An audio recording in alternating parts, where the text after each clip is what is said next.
Welcome to Planet Nude, the podcast exploring nudity in history, culture, politics, and art. I'm your artificial host, Ryan. Let's dive in. Get naked and dance. Examining how dance and naturism are intertwined. By Brett Marcus Cook. I've been taking dance classes for almost 3 years now. I decided I wanted to learn how to dance in order to form a better relationship with my body, to be less stiff and inexpressive in how I carry myself, and to hopefully become a better art model. It very quickly turned into a passion, and a little over a year later I danced in my first performances, which led to the creation of a new dance group with some friends called Embodied Art Dance. Our focus is on combining performing and visual arts, emphasizing the human form through movement and figure drawing. I'm still very new to dance, particularly the cultures that have developed around it. I've been reading more on the subject and have been pleasantly surprised by how it connects with my passion for nudism as well. Historical intersection. Many already know that nudism, as a modern movement, has roots in Germany in the early 20th century, born from a movement called Freikörperkultur, FKK, and advanced in some part by the writing of Richard Unge Witter and his seminal book, Nacktheit, or Nakedness. This was just one part of a larger movement happening at the time called Lebensreform, which translates to life reform, formed in response to industrialization, a return to more natural ways of life. A cultural shift was taking place, one that modernized the views and ideas of the human body, creating a lasting impact the world over. Another part of this movement was an emphasis on health and fitness, with the development of calisthenics and other forms of exercise taking place. It makes sense that organized nudism would form under these conditions, but interestingly, it was during this period that what we've come to know as modern dance was formed as well. Modern dance, for those who don't know, is a more theatrical form of dance, incorporating other styles and genres. Initially, it was developed as a rejection of the formal elements of classical ballet, creating a more free and expressive form of dance which reflected the cultural and socio-economic changes that were rapidly happening in the early 20th century. Isadora Duncan.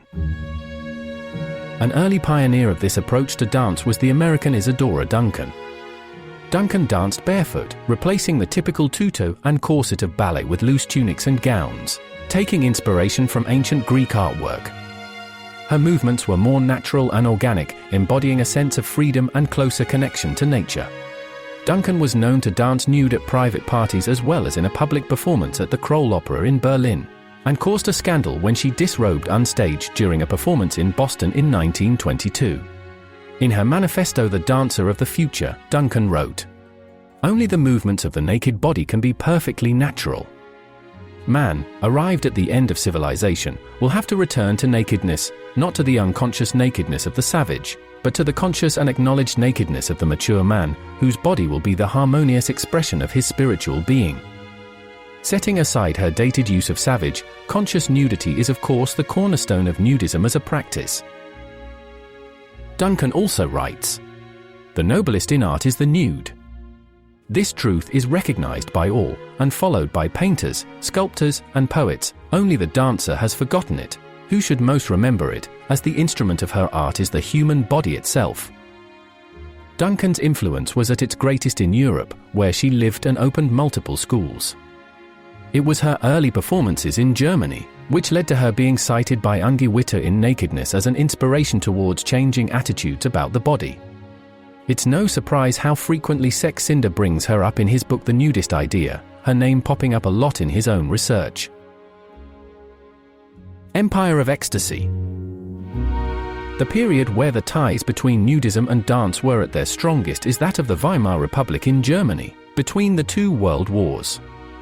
This is covered extensively in Karl Topfer's book Empire of Ecstasy, Nudity and Movement in German Body Culture, 1910 to 1935.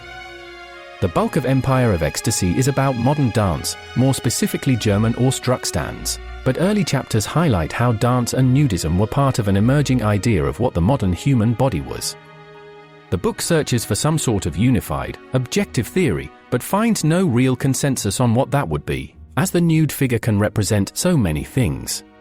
A huge amount of writing on nudity, dance, fitness, and more from the Weimar period exists, but they display an incredibly diverse array of ideas on these subjects, with no single one taking dominance over the others. Within dance alone, there were a large number of schools of movement, each struggling to define what modern dance is in the culture. It also seems that, as prevalent as nude imagery of dancers was from this period, particularly photography, the primary means by which dance could be accessed outside of the theatre, nude performances themselves were uncommon, with the overwhelming majority of performers being female, which is why the subject of nudism is dropped so quickly in the book in favour of discussing dance from as many angles as possible. Ways to strength and beauty. A great illustration of the connection between nudity, dance, and other athletics in this period can be seen in the 1925 film Ways to Strength and Beauty, directed by Wilhelm Prager.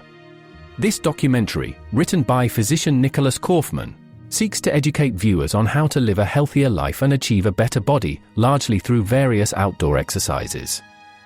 It covers a lot of ground, showcasing athletes at the top of their game including Babe Ruth and Olympic competitors.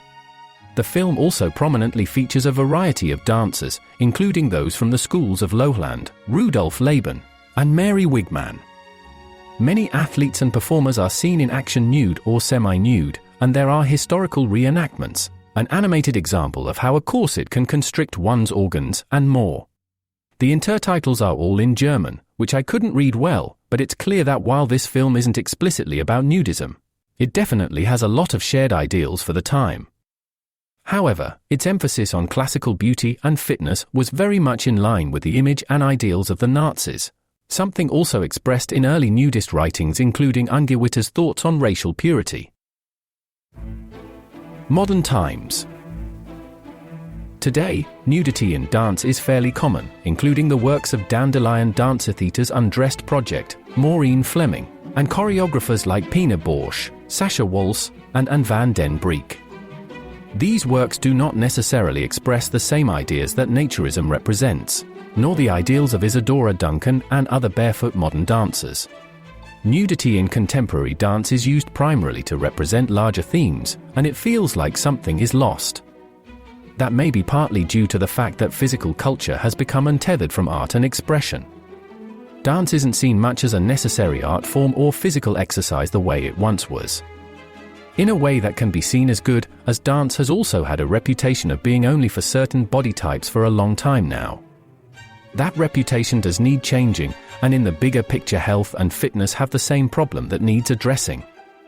Athletes, dancers, and healthy bodies do not have one unified type of look. A body of any shape or size can be any of these things.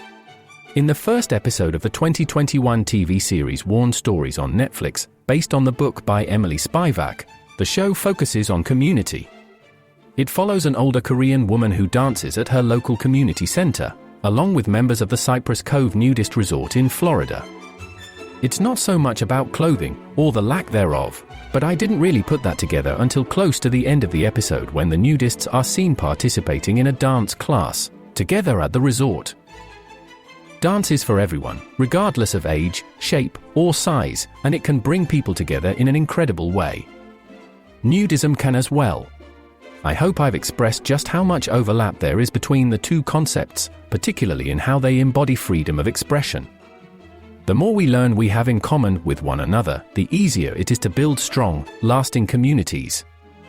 The more we become embodied, forming a closer connection with our bodies, the easier it becomes to express ourselves openly and to encourage others to do the same. We hope you're enjoying Planet Nude. If so, please consider a paid subscription. Your membership comes with exclusive content and supports our work. Subscribe at www.planetnude.co.